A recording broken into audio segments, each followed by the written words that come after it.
guys, perkenalkan nama aku Salma dan Siva dan rekan saya. Kesha dan dia Angelina. Selamat datang di Cecaluta, cerita cantik, Cerita luka. Hari ini ada cerita apa, Angel? Hari ini aku mau ceritain ke kamu nih salah satu novel yang menurut aku bagus dan worth it buat kita baca. Wah, apa itu?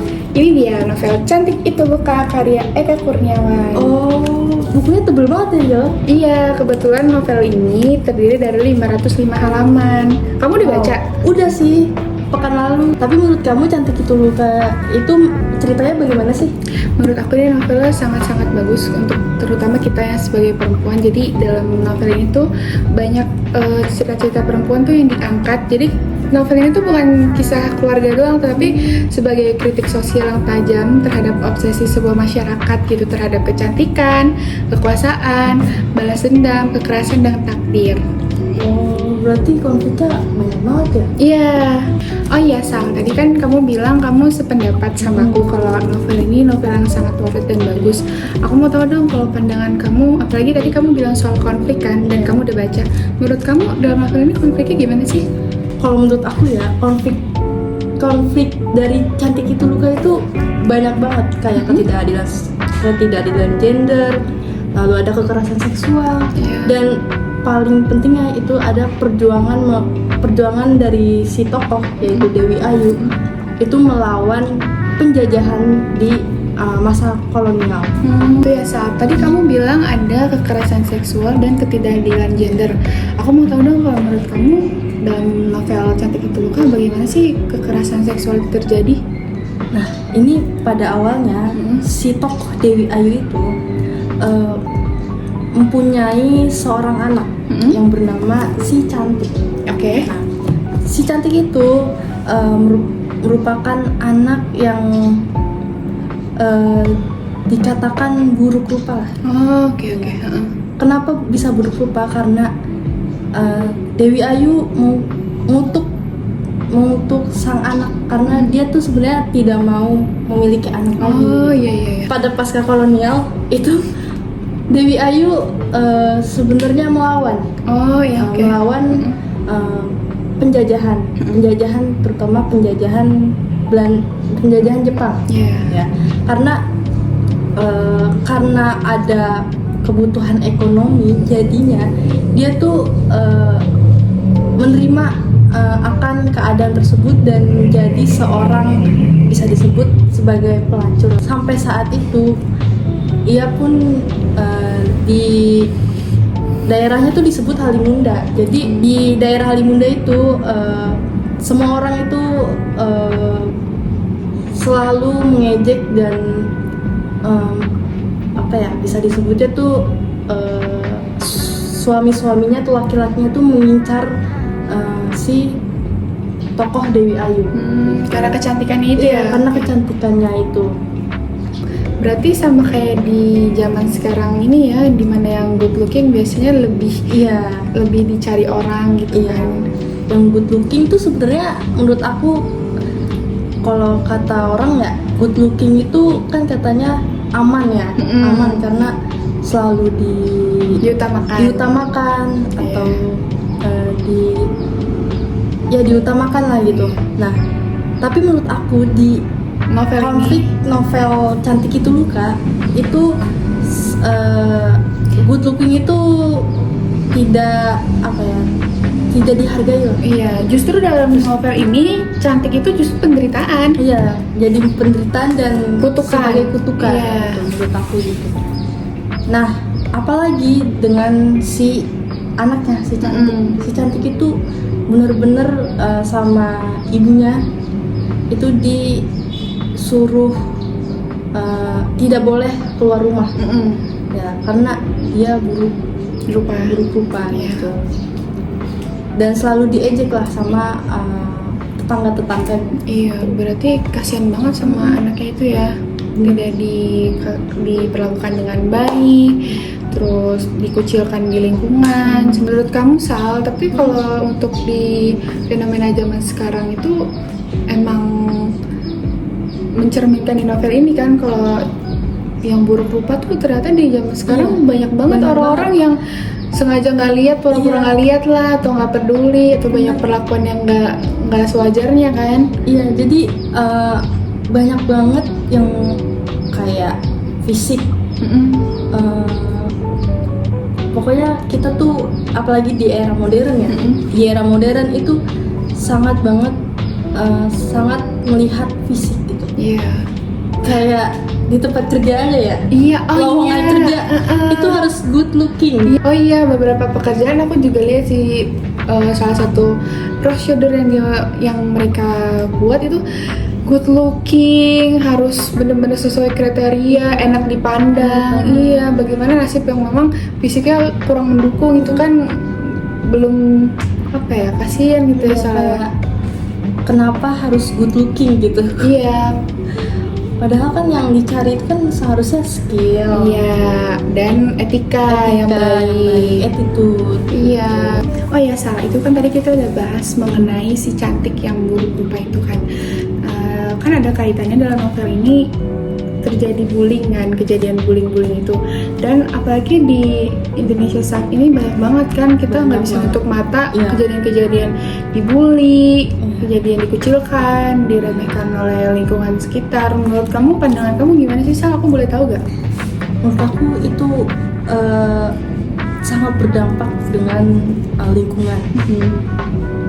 Dari si tokoh cantik itu, si anak Dewi Ayu itu dikucilkan, selalu direndahkan. Iya. Dan dia tuh di tokoh cantik itu selalu di rumah terus, nggak boleh kemana-mana. Dikurung ya? Iya, dikurung. Jadi ini tuh selalu berdampak gitu sama lingkungan dan sangat-sangat miris sih sebenarnya terjadinya bullying itu. Dan kemungkinan juga mungkin ada sangkut pautnya juga di zaman sekarang ini kenapa ada terjadinya bullying. Karena mungkin di pasca kolonial itu yang sangat kejam itu. Aku tadi sempat singgung kan di kasus-kasus bully itu, apalagi sekarang tuh udah banyak kan kasus-kasus Iya. yang akhirnya mentalnya yang kena, akhirnya jadi depresi gitu. Apalagi kan untuk yang pembuli itu kan yang dibahas kekurangan fisik, Iya, dan itu kan bukan maunya mereka kan. Harusnya di lingkungan ini kita harusnya empati ya, harus ada empatinya juga, iya, harus menghargai perlu gitu. menghargai. Dan juga bullying tuh banyak banget sisi-sisi buruknya gitu. Kayak, Betul. si penyintas itu tuh bisa jadi bakal depresi lah, atau terjadi bunuh diri lah. Iya, banyak banget kayak gitu. Sekarang tuh banyak banget sih. Dan jangan lupa Sal, biasanya orang-orang yang terkena bully tuh dalam dirinya tuh bakal ngerasa insecure. Iya, benar. Aku kurang gitu ya di dalam lingkungan gitu. Makanya banyak orang-orang tuh yang akhirnya mungkin nggak tahan, akhirnya memilih jalan pintas. Jalan pintas Iya. yang sangat-sangat sebenarnya tidak baik lah. Makanya nih aku suka banget novel Eka Kurniawan itu, karena segala sesuatu yang terjadi di masyarakat sekarang itu digambarkan dalam novel ini. Ini kan sangat Worth it kan? it banget buat dibaca di era sekarang. Iya, jadi Apalagi tuh di era modern. Jadi kita tuh nggak bisa tutup mata juga dengan apa yang terjadi saat ini di lingkungan saat ini. Makanya kenapa nih ngajakin kamu bahas Cantik Itu Luka? Karena aku juga pengen tahu nih pandangan kamu. Ternyata kita sama-sama paham kan bagaimana novel ini sangat penting di lingkungan saat ini gitu. Apalagi untuk tokoh Dewi Ayu ya. Iya. Dewi Ayu sendiri tuh banyak banget hal-hal yang menurut aku ada di zaman sekarang. Iya, gitu. bener. Itu banyak banget sih, itu udah kelihatan banget kan. Apalagi juga sekarang orang-orang udah banyak berlomba cantik Iya, demi dihargai demi dihargai. zaman sekarang gitu.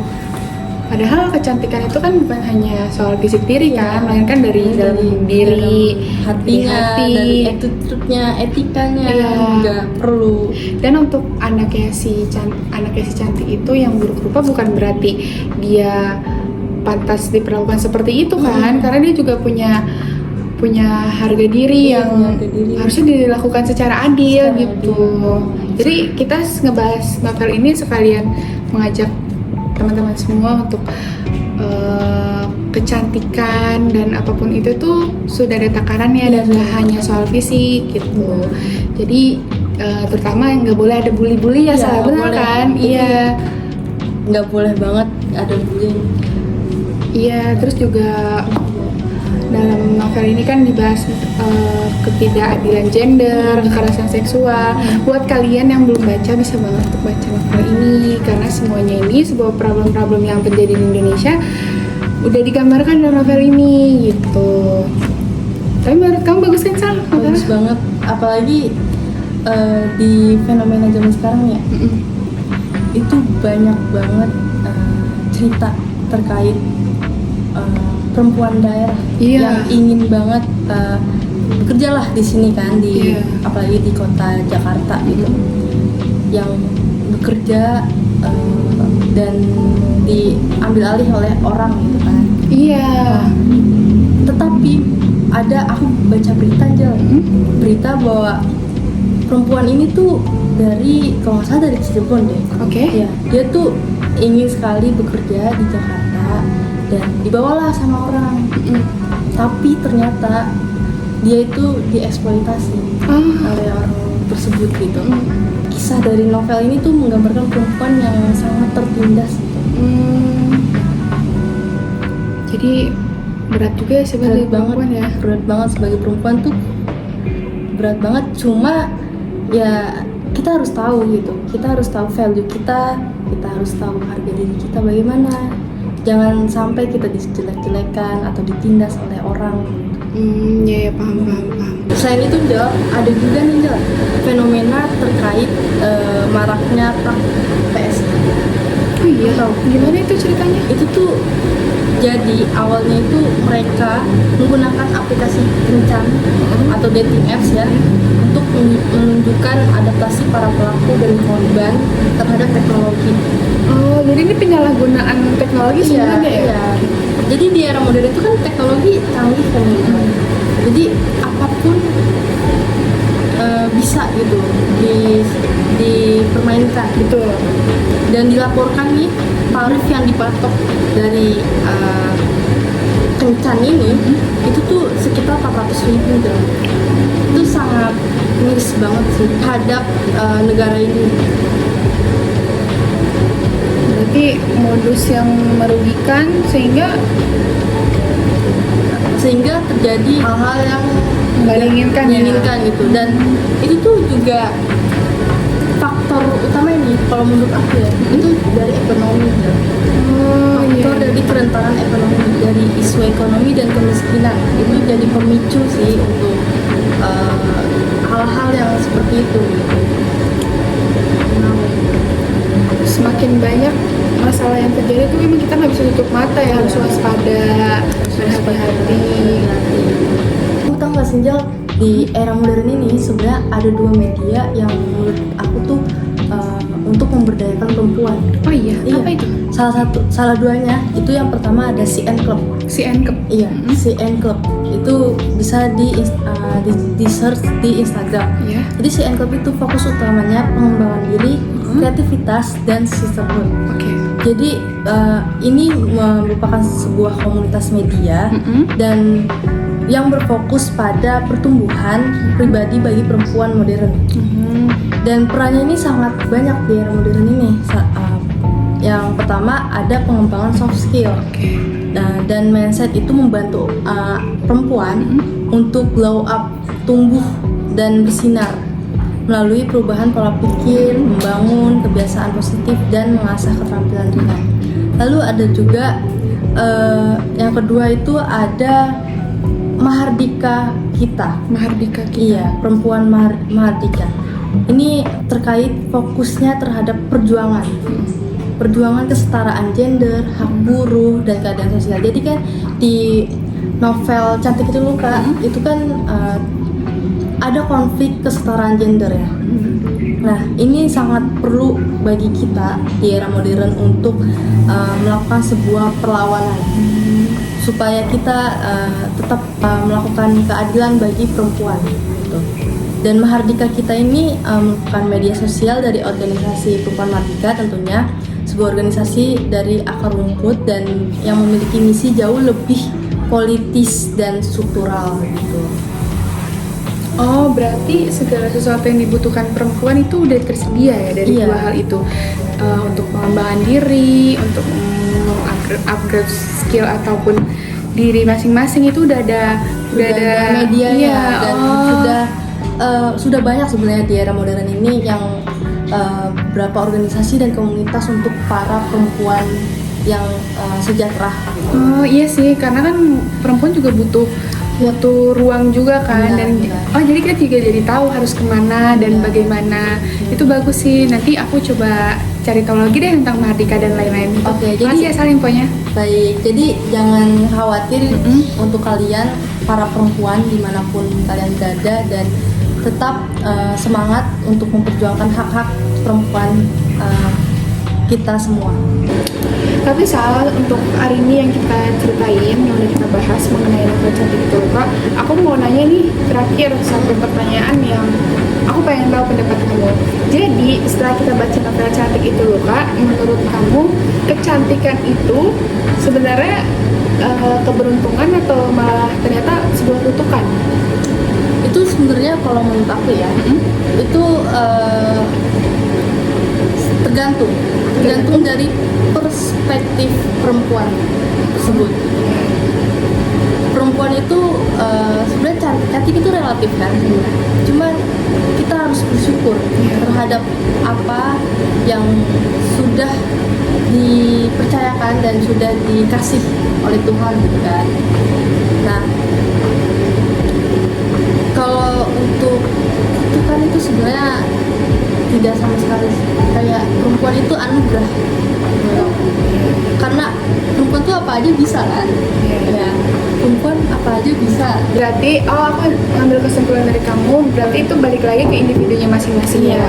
Tapi lebih ke sebenarnya emang sebuah keberuntungan, karena kan itu diberikan sama Tuhan Yang Maha Kuasa dan harus kita syukuri, gitu, rawat dengan baik. Jadi kembali ke individu masing-masing. Jadi tidak ada yang namanya kutukan kan? Tidak ada. Ini aja yang kita bahas hari ini. Sal, makasih udah mau temenin aku buat bahas Caca Luka, cerita cantik. Cerita luka. Terima kasih Terima untuk kasih. waktunya. Mohon maaf apabila ada kesalahan atau kata dalam penyampaian yang kurang berkenan. Saya Keisha Nadia Angelina. Saya Salma Aruna Ziva, pamit undur diri. Terima kasih. Wassalamualaikum warahmatullahi wabarakatuh. Sampai jumpa.